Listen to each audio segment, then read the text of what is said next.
The Senate and House of Representatives have passed the 2025 appropriations totaling 54.99 trillion naira. The amount indicated an increase of more than 700 billion naira on the earlier submitted figure of 54.2 trillion naira. Bill for an act to authorize the issue from the Consolidated Revenue Fund of the Federation the total sum of 54 trillion 990 billion. A breakdown of the 2025 budget of restoration, securing peace and building prosperity shows capital expenditure put at 23.9 trillion naira, while recurrent has 13 trillion naira, and debt servicing is to go up 14.3 trillion naira, among others. I hope that this appropriation bill will contribute to moving Nigeria forward and will assist Mr. President in his renewed hope agenda to renew the hope of Nigerians in all facets of life, from infrastructure to security and to provision of even respect for this country from the international community. The Joint Committee on Appropriations, while presenting the report on the 2025 budget for consideration, explained that President Tinubu had, following the suspension of aid by the U.S. government, provided $200 million to fill the funding gap. The President took proactive measure and made a new provision of $200 million, which is equivalent to about 300 billion naira in the service-wide bill to fill the gap created by the United States government, suspension of the intervention to the global health sector.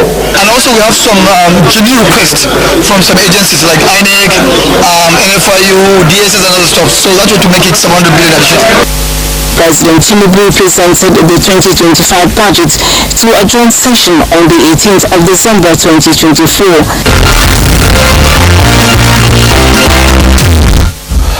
From a bone of contention to consensus building, that is the story of the 4 tax reform bills of the current administration, which have now skewed second reading at the House of Representatives. A debate among the lawmakers this week paved the way for the second reading of that bill.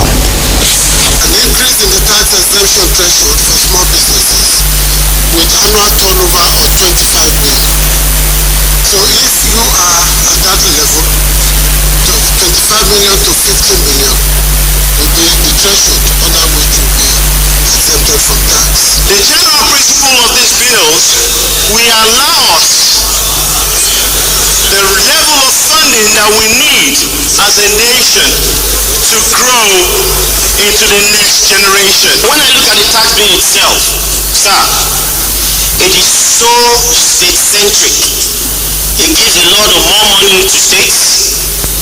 Federal government reduces its 15% to 10% and gives the 5% to states. If Nigeria, with over 250 million people, has about half of its population as women, I see this bill and this fiscal reform as a good time for Nigerian women.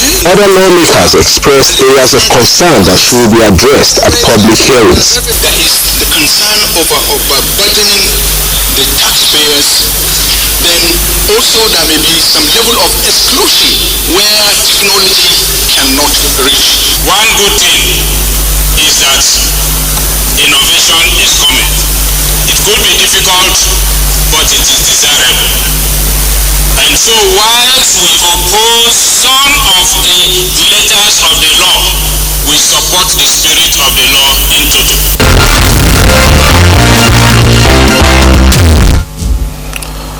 Joining us is public affairs analyst Judy Ojo. We've been watching the reports. Let's start from the budget. A bigger budget means wider scope in ensuring deliverables are actualized. But in your experience, what are the hurdles between concepts and actuality? Thank you, Fisayo. Happy Valentine's Day. For me, it's a welcome development that less than 2 months after the President presented the bill on the 18th of December, we've been able to have it passed on 13th of February. The assumptions are what worries me. The assumptions of producing over 2 million barrels per day, the exchange rate of 1,500, the fact that the budget assumes that inflation will be reduced to 15% from the current 34%. Headline inflation, food inflation is already over 40%. So I don't see the magic in all of this. But as I've said on several media platforms, budget is just an estimate. And as we see in economics, ceteris paribus, all things being equal. We know all things are never equal. But suffice to say that this budget is at least we are having about 30% for capital expenditure, and then all the service rivals and things that needed to be taken care of in 2025 has been considered. So let's hope for the best in terms of implementation. But perhaps we need to at least give some consideration and kudos to the fact that in that presentation by some members of the National Assembly, the issues, the exigencies of trying to at least do something for the health sector because of the withdrawal of the United States support in that sector is crucial, and the government has also responded to it. Very, very good development, and that is why you need to anticipate. Assuming without considering that this budget had been passed in December, that would not have been, the National Assembly would not have been able to take that proactive measure, because Donald Trump was sworn in on January 20, and this whole issue of suspension of USAID funding came towards the end of last month. So that's why they say sometimes delay is not denial, and that every tragedy provides its own laughter. As it were, it gave the opportunity for the National Assembly to at least put additional $300 billion, $2 million for us to be able to fight things like malaria, HIV, tuberculosis, and some of the areas where the USAID has been assisting us over the decades. But fiscally, it's also very instructive that you cannot depend on foreign donation, foreign aid for life. USAID has been working in Nigeria for decades. They've been supporting the health sector, the education sector, the democracy and good governance sector. They've done so much, and we could see the gap that just suspension. They have not even said that USAID will not be back to fund some of these activities, but just 3 months suspension has caused us this tremor that are needed for us to make budgetary provision. But you see, we also must contextualize that yes, 54 trillion budget has been passed. We need to understand that this money is not put in any vault anywhere, and we hope that we will be able to make the money to be able to adequately meet all our obligations in terms of service rebates, in terms of other capital expenditure. We will go into policy very shortly, but I wanted you to take the second part of it, tax reforms. It seems as if at the time it was push and shove across the houses, and of course with the governors forum in different parts of the country talking about it, but we seem to be going towards a consensus, at least from the reactions on the floor of the House. Of course, I foresee this kind of consensus after the Nigerian Governors Forum had that tete-a-tete with the Presidential Committee on Fiscal and tax reforms, that's headed by Taiwo Oyedele. When they met last month and they issued that 5-point agenda where they agreed on some the distribution formula for the value-added tax, as well as also suspended the whole concept of removal or closing down Ted Fund, Nasemi, NIDA, and all of that. When I read that, I recall that I did a commentary in our column in the Punch newspaper where I commended this political economy. It shows the politics in economy, because now the northern senators, northern lawmakers who are very vociferous that they are going to shut down this bill, the governors are sitting and having a rolling discussion with the presidential committee. They will have told their colleagues in the National Assembly to pipe low and allow the bill to sail. So I'm hoping that latest by next month, which is end of first quarter of 2025, the tax reform bill will have been passed, and then we will see what the president himself has called restructuring of the economy, because this is what this tax reform bill is all about. All right, let's move on now to the political leg of our discussion. The governing All Progressives Congress, APC, has received 4 members of the House of Representatives on the platform of the Labour Party. The new entrants, who are from the Southeast Geopolitical Zone, were welcomed to the APC fold by the National Working Committee of the party and other top-notch members of that party. As the crowd becomes for rain, the political tempo on the platform of the governing All Progressives Congress keeps gathering momentum ahead of future elections. Now, 7 members of the House of Representatives from the Southeast on the platform of the opposition Labour Party have finally denounced their membership and joined the APC. The chairman of the Progressive Governors Forum and chairman of Southeast Governors Forum, Hope Uzodinma, addressed the media on what the defection means for the Southeast politics.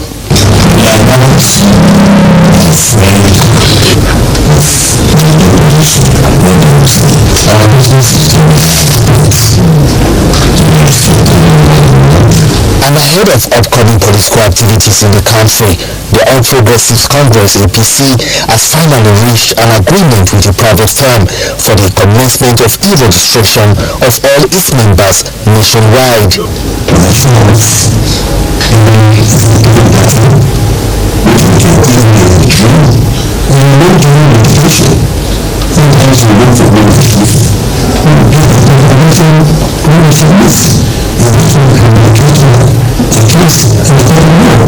The development is now to ascertain the actual figure of all APC card carriers and ensure proper database for the party. Let's go back to the PDP, where we heard that the Tommy Kimi-led National Disciplinary Committee of the People's Democratic Party has adjourned sitting for 2 weeks to enable former Benue State Governor Samuel Otom and embattled National Secretary of the party, Samuel Anyanwu, to prepare for their appearance. Chairman of the committee, Chief Tommy Kimi, disclosed this after the committee's meeting held behind closed doors at the PDP Legacy House in Abuja. This is the first sitting of the PDP National Disciplinary Committee since its inauguration a few months ago. Is to attend to those 2 petitions. Addressing the media soon after the meeting, the chairman of the committee, Tommy Kimi, explained that the National Secretary, Senator Samuel Anyanwu, sent a letter that he was not well and backed up with letters from his doctors. For former Governor Samuel Otom of Benue State, Kimi said he did not receive the letter, but that the committee has evidence that the letter was sent through DHL and received.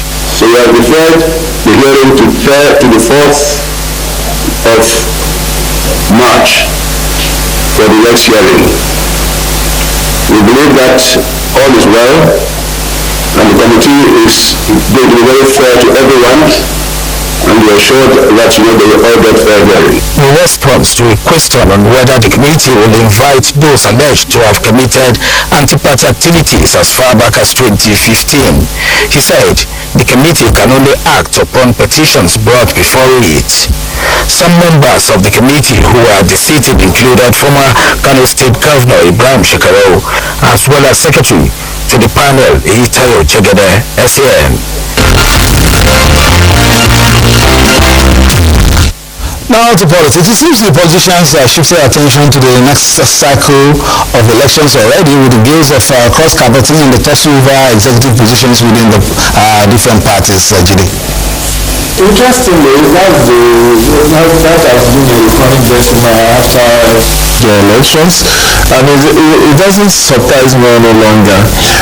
Under the 16 years of PDP government at the center, you always see that after the elections, the first cycle of elections which were won by the PDP, I'm referring to the presidential election, 1999, 2003, 2007, 2011, that were won by PDP. After all of these general elections, you see the bandwagon where most of the opposition members empties themselves into PDP, and that's when former national chairman Okozile in radio, I guess he was the one that says that PDP was going to govern for 60 years, but it ended up being 60 years, and this time around it's APC that is reaping the benefit of bandwagon politics.